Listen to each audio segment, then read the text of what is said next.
Howdy everybody, and welcome to beautiful Belarus. Those that have been here, you'll know that this is Prospect Nezavisimosty. This is the Independence Avenue that runs right down the middle of Minsk, north-south. I'm going to take you for a walk today to go past Minsk BY, which, as you probably know, is the Belarus version of McDonald's. This used to be an actual McDonald's and they just changed the signs, and now it's a Minsk BY. Same menu, same everything. So I'm going to take you to Oktoberskaya today. I'm going to walk down past, well, along Lenin Street. Well, it's Lenina, which of course is Vladimir Lenin Street. And then we'll go past Dynamo, which is the football stadium used for lots of stuff, concerts, that kind of stuff. And then get to Oktoberskaya, which is a kind of a restaurant, cafe kind of area. As you can see, it's nice, bright and sunny. This girl's got a dress on, so you know that it's nice and warm. I think it's about 25 degrees today. Lots of shorts you can see there. So let's wander up. It's a Sunday kind of lunchtime. So nice, kind of chilled. And I'll be your host. I'm sure you're familiar with my channel if you're watching. I've lived in Belarus for it's almost 2 years, could you imagine? So I'll give you a few tidbits of information as I walk. Now, of course, this Soviet infrastructure. So I do apologise for the wind, by the way. It's not particularly windy city, Minsk. It's a little bit windy, not super windy, but today I'm sure it's hitting that microphone a little bit on my phone. Sorry about that. Life will go on. Alright, so this is Lenina. And we're headed, gee, it is windy, isn't it? Hope it's not too windy for you guys. We're headed, must be east. And I just came up from where the red and the blue metro lines intersect. I'm in fact just going to walk one red metro line. That's all I'm going to do essentially. I'm going to show you Oktoberskaya. Because it is definitely one of the busier areas for cafes, bars, restaurants, and the like. It used to be a bit hipster, pretty mainstream now, just kind of normal. It started off more as a hipstery kind of vibe. It's interesting how the trends circulate worldwide very quickly, almost instantly. You have the same kind of hipsters here as you do in Berlin or New York or Melbourne, wanting to eat the same things and have the same styles and whatever else. So that shit goes fast. Pop culture travels fast, especially in 2024. Super fast. Alright, this is actually Minsk Street we're coming up to. Could you imagine intersection of Vladimir Lenin Street and Karl Marx? Crazy. This is Tiri. There's quite a lot of these around. It's quite pleasant place. I quite like it. I go to a few of them around. This one every now and then. It's a common meeting place. That's Minsk Street down there as I cross. If you head down the end there, you got like Cafe de Paris and a few other well-known. There's a Paul's Cafe, which is like a French chain here. A Paragraph down there as well. Paragraph's pretty nice. Kind of cool little cafe, great, very homely cafe. There's one there, there's one near Victory Square as well. There's one somewhere else as well. But yeah, fuck, it's windy. So this is super famous here on the right. I'll show you the sign, the Lenina sign. So of course the grammar dictates, the Padage system dictates that Lenin, if you can't read this, so Volitsa is street, Volitsa there, and then Lenina, Lenina. Of course it's Lenin, but because it's Volitsa, we change the case, and then we add an A at the end. So it becomes Radatelny Padej from Inatelny, and we change it. So Lenina is indeed Lenin, and Marxa is the same. Minsk Street is Marxa Street. It's weird Russian language shit, man. The usual photo session there. This is so great. I'm glad I saw this right now. This is images of Belarus. You have the girl getting the photo shoot this month. and you have the random dude waiting with flowers. Simp life, bro, simp life. That just captures so much of the mentality of Belarus in one little bit there. So yeah, this is a very famous, this is art gallery. I've actually been here a few times with different exhibits over the years, all two of them. So summer's kind of a funny season here because it really is nice and pleasant. These guys are the militia, so this is they don't really have a police, they have the militia, which are these guys here. Three young fellas walking around. Oi, that wind almost blew the camera out of my hand.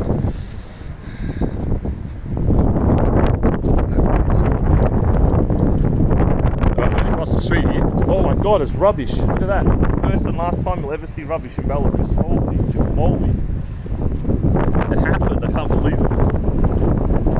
Right, this is Dinamo football stadium. It's interesting, the locals here, look, they're not that much into sport. Like, I'm Australian, obviously. You can't tell from the channel name or accent. And we're a very sporty country. We play a lot of sport from a young age. It's really deep in our culture in a lot of ways. Really deep in our culture. And here they don't even know. The Belarusian girl won the Australian Open tennis earlier in the year. They don't even know it. Some of them will know Victoria Azarenka from 10 years ago. But they wouldn't even know what's going on with the sport. They couldn't care less. It's really interesting. It's just not in the culture. Yeah, there's ice hockey. There's football league here, but they couldn't give a fuck. Some of them might follow a little bit of like English football or something, but as a general thing, they just don't care. They just don't follow this kind of stuff at all. So I'll try and cover this microphone. It's insanely windy. I'll actually just test the video when I get home. I won't stop filming because I'm going here anyway, but I might just test the video when I get home and just scrap it because this wind is just outrageous. So you can hear there's a concert going on now. As I say, most weekends there's something going on here. Last night they were viewing the football. It was England, Switzerland and Netherlands, Turkey. To give you an idea of when I'm filming during the Euros. What is the date today? It must be July 7th. July 7th, 2024. Oh wow, you can see right through there. How cool is that?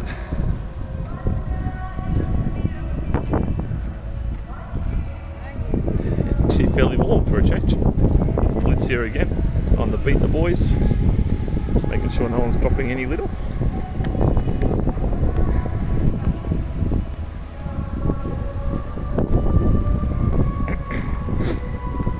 There's obviously a hierarchy in the militia because it's always the young dudes, always a baby face like 20-year-olds that are doing the street duty. You would never see like a 30-year-old doing it, or seldom anyway. This guy with his Nirvana t-shirt.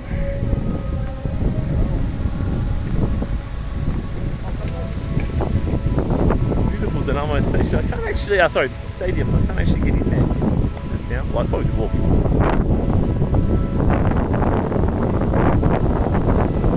What's this guy doing? Fucking hell.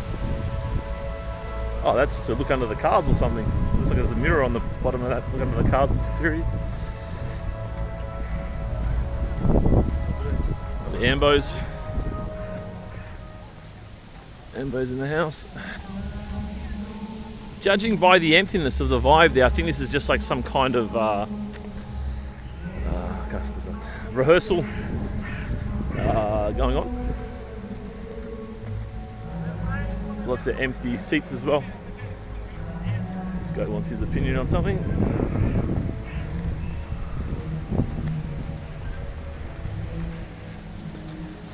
Oh, it's beautiful. Yeah, I was saying earlier, sorry, I got interrupted. That summer's a funny season in Minsk. It's really good. I mean, Minsk is, has its pros and cons like everywhere, but it's a pretty good substitute for European living. I mean, it has kind of everything. My mate just invited me to another beach I haven't been to before. A local guy, he's going to go do some wakeboarding and some beach volleyball. I've got to do something else, but that was my plan B for today. And that's kind of how it is here. There's just plenty of activities. Plenty of things to do. It's just like a Western country, really. It's the same thing. For this basic lifestyle, right? If you're want to live that European lifestyle, this is it.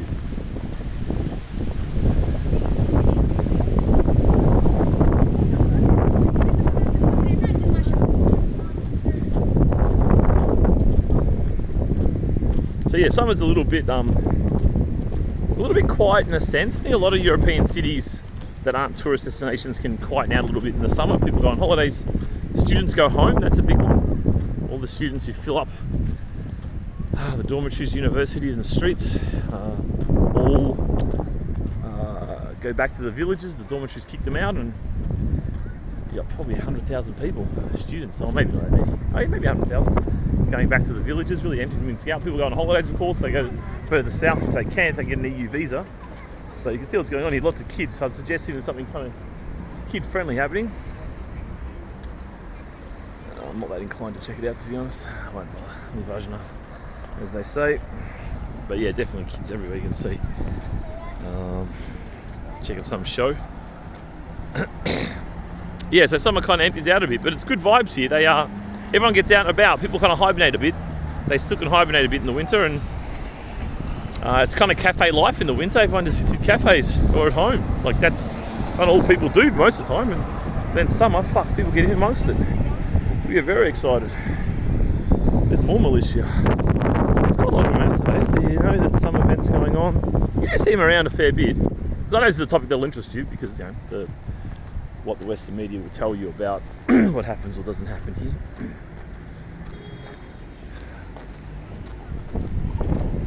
I'll tell you what, the police are bloody efficient here. The times I've heard, so obviously I hear a lot of secondhand stories and whatever from mates and just locals about what happens when you call them and whatever. And, mate, they don't fuck around, I'll tell you what. A buddy of mine, what was stolen? I think his jacket was stolen from a bar. It might have been Leone on Zavitskaya. A mate of mine, I think his jacket. I think it was jacket. I don't remember now. I don't know. It could have been like, yeah, I don't know. Just say jacket for the sake of the story. And he kind of went to get his jacket. It's like, oh fuck, someone stole my jacket. And he like says to the bar, and they're like, oh, let's call the police. So he calls the police, which was a bit of a challenge with his A2 Peruski. But anyway, they came down to the bar. They worked it out. They got all the CCTV vision or whatever, and they just found him. Like half an hour, they got him. And they're like, well, what do you want us to do with him? Do you want him to go to jail or not? Like, that was it. And my mate was kind of a bit torn on it, to be honest. Because he's like, well, yeah, if he goes in jail, it's probably going to be for fucking 3 years, you know what I mean? But then at the same time, he pinched my jacket, the fucker. No one asked him to. Like, you invited yourself into a public place and start stealing people's shit. So it's kind of a tricky one. So I'll just show you this kind of infrastructure. So nice walking along the river here. This will take you up to Gorky. I'll get my bearings here. There's Nail. I think it might take up to Gorky and Nezavizi Mosti, but just further north to where we were. Obviously bike path. Got quite a few mates who got bikes here, local guys. And nice walking along there. And just lots of greenery. You just get chairs in the green, and it's kind of sewed its way into the culture. And out of all the Soviet things, you know, I'm not a super anti-Soviet guy. You know what I mean? I'm not like, fucking, it ruined the world, although it kind of ruined parts of the world, to be fair. But I do recognise it had some positives compared to the Soviet Union. One of them was probably the quality and quantity of parks and that kind of walking culture. Let's go for a walk in the park. And this is an acceptable pastime here. It's actually what you do. It's a thing to do, you know, even with you know, older male friends my age that are local guys. We'll just get a coffee after a walk in the park. It's freaking kind of in the culture, you know. That's a good thing, right? I think it's universally a good thing, rather than just sitting on your ass and sucking beer. I think you can't argue it's a good thing. Lots of other things to talk about, of course, on that topic. Oh, there's a shawarma shop.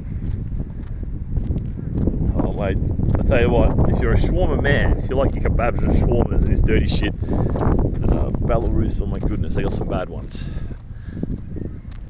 They got some bad ones here. A lot of cabbage, man. They put raw cabbage in their base level. Shawarma, that's not good. The ones in Russia are normal. The ones here, fuck no. I don't know why the hell they do this, honestly. They just don't put lettuce and tomato and onion like everyone else does. So I've got no idea. They put carrot and cabbage in their shawarmas, and they're really shit, man, I have to say. But so anyway, yeah, summer. Oh no, militia was talking about. Police, yeah. So my mate had the choice of putting this guy in a slammer or not. I don't know what he chose in the end.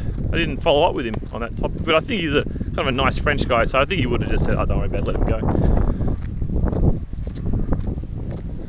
But the jail sentence is a jail sentence here. There's none of this let him off with the bond shit, let him off this, let him off that. Oh, they had mental health problems that day, let him off. None of this shit here. That's for sure. And I don't know if that's caused there to be no crime, or whether it's a culture is just a very safe and honest culture. So therefore the prison sentences reflect cultural expectations. This is an important distinction to make, right? Because people think, oh, they're forcing citizens, oh, they're thugs. But actually, I think a lot of it would just be reflecting what the community expects.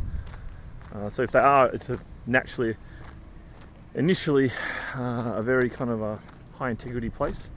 And they are. You can say what you want about these kind of Soviet cultures. There's lots of pros and cons in their character and their culture and whatever, but I definitely will say that Belarus people are pretty honest, and definitely the amount of theft here is pretty much non-existent.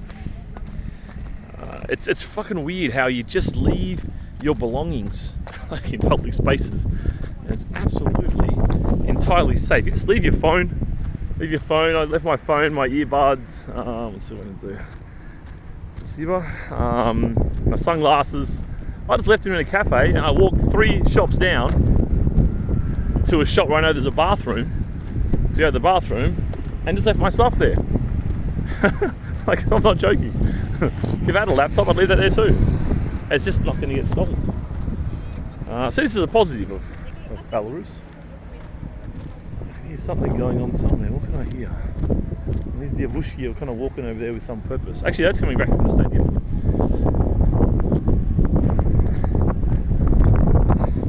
So you've got a few of these examples of police doing their job really efficiently. I saw a pretty much an all-in brawl once. In the middle of the day, a few people were a bit drunk. It must have been 10 people involved in the fight. And it wasn't the militia, it was some other group. It was the ones where they got like the stormtrooper helmets, like white round helmets. It's like, fuck, these guys are hardcore. I haven't seen these ones before. So my mate and I are just kind of sitting there, and they just came around and said, did anyone film it? These girls filmed it. So they got the footage, they worked out who it was. Fuck me, within 10 minutes they'd rounded all of them up, and they were all back sitting outside the restaurant with their heads down, waiting to have their asses kicked. It was really interesting. I'm sure there's instances of them being lazy as fuck and not doing their jobs as well. But the instances I've heard of, they've been very, yeah. But I did hear of one case where a local girl called the police, and then she was wrong about something. So she thought something was happening, but it wasn't. In the end, when they investigated, and they called her up and said, what the fuck are you wasting our time for? Nothing happened, you just made it up. You're a fucking idiot. Do it again, we'll put you in jail. It's kind of fun. It's the problem with this kind of stuff, it's kind of reasonable, but if you give too much unilateral power, this can backfire on you as a society. So it's a tricky one to know the balance. But policing in Australia, for example, I had mixed experiences. I remember one in particular, a really good experience, when I came home one night and my friends and I house had been burgled, and the dude came the next day, spent like an hour with us, taking prints and chatting to us, and really had a crack at trying to catch whoever did it. But I've had other instances where I was pretty much just brushed off, and you knew they weren't going to do shit. So I guess it's a little bit of a character of the individual thing as well, right? If the person takes their job seriously, or they just don't give a shit. Whatever else might motivate someone in that position. Maybe they need more prosecutions. I'm not sure what they're doing here. Maybe they need more prosecutions for the month. They're trying to get their numbers up, or who knows. So this is Oktoberskaya here. If you catch the metro, you'll come up from this street here and walk up here. So the metro is kind of parallel the next street, and you'll come up the metro, stop 215. This is quite a famous Chinese restaurant on the corner. I'll show you it. It's quite vkuzna. There's quite good Chinese places here. The Chinese are really moving in. while there's this big divide between the West, well, not divide, I mean, while the West is trying to cut Belarus off, yeah, if we can't control you, then you can't play with us. It's the essence of it. The Chinese are moving in, man. And I tell you what, the Chinese often have more in common with Belarusians than Westerners do, yeah? Because that Soviet communist social education system, you know? That kind of painted over so-called morality, non-religious based morality, communist based morality and ideas. So they actually have, in a lot of ways, a lot more in common. Here's the Hinkalia. You guys will know this, obviously. Hinkalia is that kind of Georgian, like a soup dumpling. Like it's a dumpling with soup inside, like xiaolongbao in the Chinese, if you know this. I'm just taking a little bit of a, what do you call it, detour to show you this resto. It's pretty vkusno. I've only been here a couple of times, but it's pretty iconic. You'll know it if you've lived in Minsk. Man Yao it is. Man Chao show, Man Chao.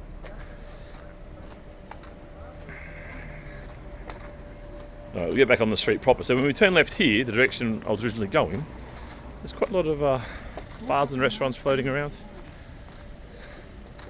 It's getting pretty hot.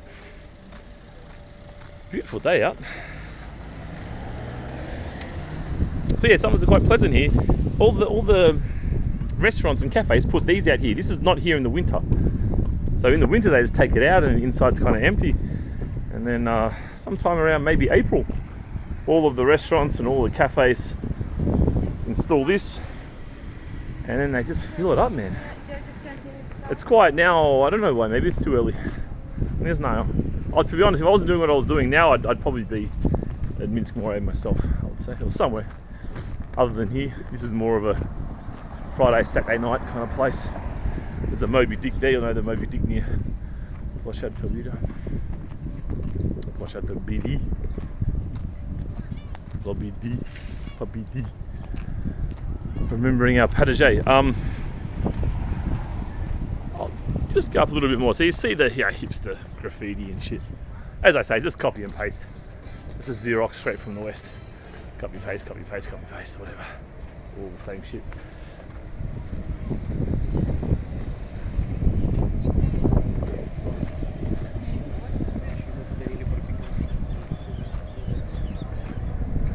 Bubble tea place. As I say, there's a lot more Chinese here. The Chinese are really moving in to Belarus. A lot more Africans as well around. In the last 6 months I've seen this. So you can see they need people here, mate. They don't have any babies. They gave women all the power to have children. They told them not to do it and to go do something fun instead. And sure enough, no one's having any babies, and so you've got to do this whole importation of people. The population of Belarus is shrinking rapidly. By the time you get a few piss off to Europe, I hear someone yelling my name, I'll just ignore them, I'll go back in a second. By the time you have a few piss off to Europe, and the fact that the women just don't want to have kids, or have been trained specifically not to have kids and do other things, you have a shrinking population, man. I think there's 9.2 billion now in Belarus. It is stretch something. I am aware that the bloody fucking copywriting is going to bust my balls on this, so I'm going to have to edit this out.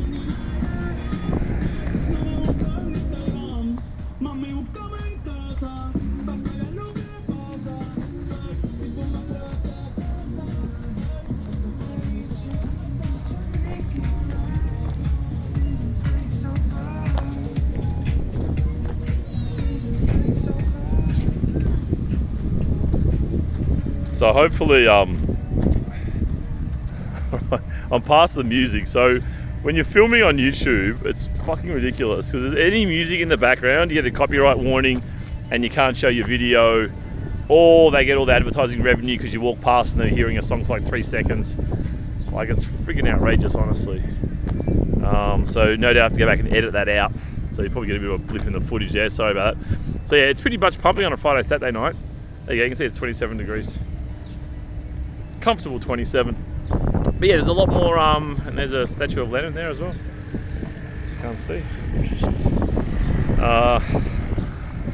So yeah, as I was saying, there's a lot more Chinese here. They're slowly moving in, and Westerners aren't. Everyone else is coming here, but Westerners aren't. So it's kind of a weird situation at the moment.